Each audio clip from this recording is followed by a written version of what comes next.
বন্ধুরা, এবার শুরু হতে চলেছে টেস্ট সিরিজের এক অভাবনীয় লড়াই। দুই ম্যাচের টেস্ট সিরিজ এবার মুখোমুখি হবে ইন্ডিয়া বনাম শ্রীলঙ্কা। শুভমান গিলের নেতৃত্বে এই নতুন ভারতীয় দল কি শ্রীলঙ্কার মাটিতে সিরিজ জিততে পারবে? এছাড়াও আজকের এই ভিডিওতে তোমরা জানবে কারা সুযোগ পাচ্ছে টিম ইন্ডিয়ায় আর কারা বাদ পড়ে গেছে টিম ইন্ডিয়া থেকে। তাই ভিডিওটা শেষ অবধি দেখতে থাকো। দুই দলের প্রথম টেস্ট ম্যাচটি হবে গলের ঐতিহাসিক স্টেডিয়ামে।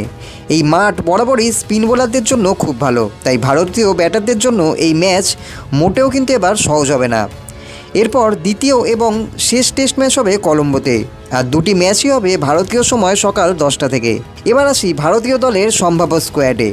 দলে ক্যাপ্টেন হিসেবে রয়েছেন শুভমান গিল। তরুণ এই অধিনায়কের ওপর এবার থাকবে পুরো দলের দায়িত্ব। ব্যাটিং ডিপার্টমেন্টে রয়েছে কেএল রাহুল, সাই সুদর্শন ও দেবদত্ত পাডিক্কালের মতো ক্রিকেটাররা।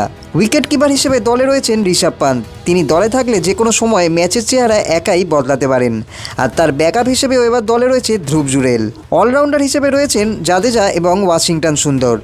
এছাড়াও কয়েকজন তরুণ অলরাউন্ডার এবার সুযোগ পেতে পারেন, যারা নিজেদের প্রমাণ করার জন্য বহুদিন ধরে মুখিয়ে রয়েছেন।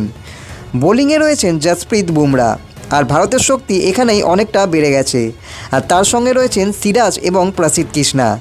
আর স্পিন আক্রমণের এবার বড় ভরসা হবেন কুলদীপ যাদব।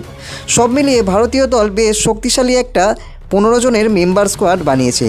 তবে শ্রীলঙ্কার মাটিতে জিততে হলে ব্যাটিং এবং বোলিংয়ের স্পিন দুই বিভাগেই কিন্তু নিজেদের শেয়ারটা দিতেই হবে। এবার দেখার বিষয় এটাই, শুভমান গিল কি টেস্ট সিরিজে শ্রীলঙ্কার মাটিতে প্রথমবার জিততে পারবে, নাকি আবারও একটা বড় হার টিম ইন্ডিয়ার জন্য অপেক্ষা করছে? বন্ধুরা, তোমাদের কি মনে হয়? কমেন্টে অবশ্যই নিজেদের মতামতটি জানাও। আর ভিডিওটি ভালো লেগে থাকলে চ্যানেলটি সাবস্ক্রাইব, ভিডিওটি লাইক এবং শেয়ার অবশ্যই করে দিও।